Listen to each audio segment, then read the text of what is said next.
over the fact that he just said that out loud. Maybe because he's a neurosurgeon and I never pictured someone so educated throwing around the word fuck so casually. I gather myself somewhat and then say, okay.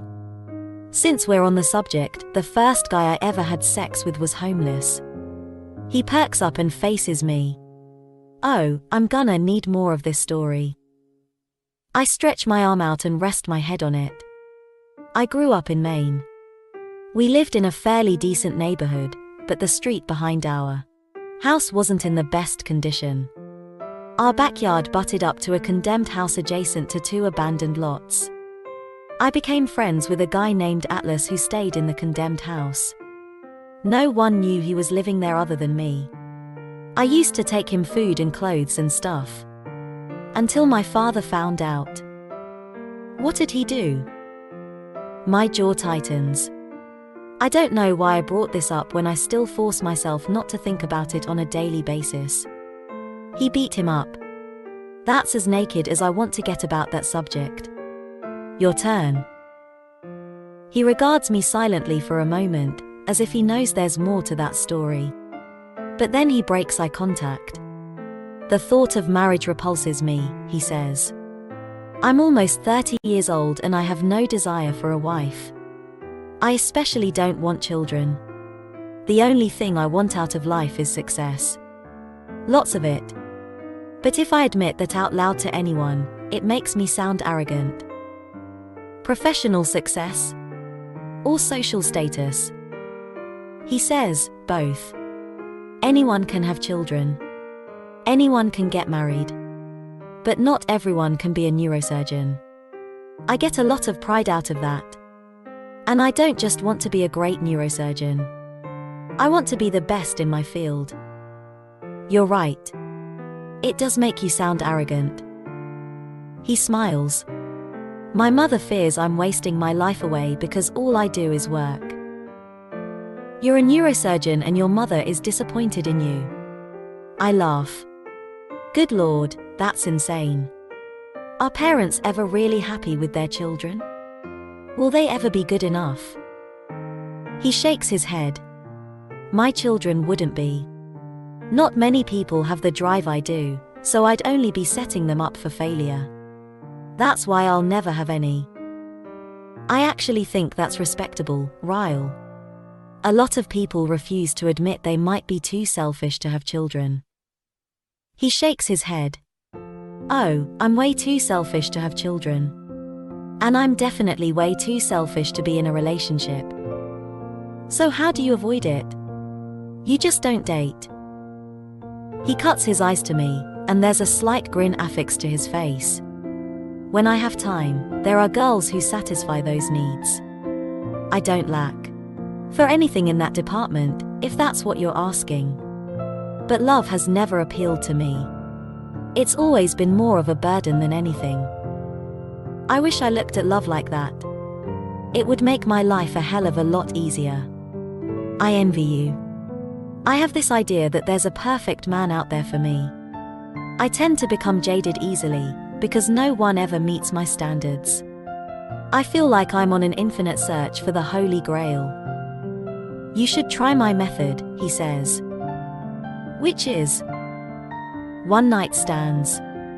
He raises an eyebrow, like it's an invitation. I'm glad it's dark, because my face is on fire. I could never sleep with someone if I didn't see it going anywhere. I say this out loud, but my words lack conviction when I say it to him. He drags in a long, slow breath, and then rolls onto his back. Not that kind of girl, huh? He says this with a trace of disappointment in his voice. I match his disappointment. I'm not sure I'd even want to turn him down if he made a move, but I might have just thwarted that possibility. If you wouldn't sleep with someone you just met. His eyes meet mine again. Exactly how far would you go? I don't have an answer for that. I roll onto my back because the way he's looking at me makes me want to rethink one-night stands. I'm not necessarily against them, I suppose. I've just never been propositioned for one by someone I would consider it with. Until now. I think. Is he even propositioning me? I've always been terrible at flirting. He reaches out and grabs the edge of my lounge chair. In one swift movement and with very minimal effort, he drags my chair closer to him until it bumps his. My whole body stiffens. He's so close now, I can feel the warmth of his breath cutting through the cold air. If I were to look at him, his face would be mere inches from mine. I refuse to look at him, because he'd probably kiss me and I know absolutely nothing about this guy, other than a couple of naked truths. But that doesn't weigh on my conscience at all when he rests a heavy hand on my stomach. How far would you go, Lily? His voice is decadent. Smooth. It travels straight to my toes. I don't know, I whisper. His fingers begin to crawl toward the hem of my shirt. He begins to slowly inch it upward until a slither of my stomach is showing. Oh, Jesus, I whisper, feeling the warmth from his hand as he slides it up my stomach. Against my better judgment, I face him again and the look in his eyes completely captivates me. He looks hopeful and hungry and completely confident. He sinks his teeth into his bottom lip as his hand begins to tease its way up my shirt. I know he can feel my heart thrashing around in my chest. Hell, he can probably hear it. Is this too far, he asks. I don't know where this side of me is coming from, but I shake my head and say, not even close. With a grin, his fingers brush the underneath of my bra, lightly trickling over my skin that is now covered in chills. As soon as my eyelids fall shut, the piercing of a ring rips through the air. His hand stiffens when we both realize it's a phone. His phone. He drops his forehead to my shoulder. Damn it. I frown when his hand slips out from beneath my shirt. He fumbles in his pocket for his phone, standing up and walking several feet away from me to take the call. Dr. Kincaid, he says. He listens intently, his hand gripping the back of his neck. What about Roberts? I'm not even supposed to be on call right now. More silence is followed with, yeah, give me 10 minutes. On my way. He ends the call and slides his phone back in his pocket. When he turns to face me, he looks a little disappointed. He points to the door that leads to the stairwell. I have to. I nod. It's fine. He considers me for a moment, and then holds up a finger. Don't move, he says, reaching for his phone again. He walks closer and holds it up as if he's about to snap a picture of me. I almost object, but I don't even know why. I'm fully clothed. It just doesn't feel that way for some reason.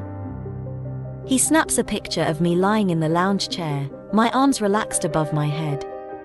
I have no idea what he plans to do with that picture, but I like that he took it. I like that he had the urge to remember what I look like, even though he knows he'll never see me again. He stares at the photo on his screen for a few seconds and smiles. I'm half tempted to take a picture of him in return, but I'm not sure I want a reminder of someone I'll never see again. The thought of that is a little depressing. It was nice meeting you, Lily Bloom. I hope you defy the odds of most dreams and actually accomplish yours. I smile, equally saddened and confused by this guy. I'm not sure that I've ever spent time with someone like him before, someone of a completely different lifestyle and tax bracket. I probably never will again. But I'm pleasantly surprised to see that we aren't all that different. Misconception confirmed. He looks down at his feet for a moment as he stands in somewhat of an unsure pose. It's as if he's suspended between the desire to say something else to me and the need to leave. He glances at me one last time, this time without so much of a poker face. I can see the disappointment in the set of his mouth before he turns and walks in the other direction. He opens the door and I can hear his footsteps fade as he rushes down the stairwell. I'm alone on the rooftop once again, but to my surprise, I'm a little saddened by that now.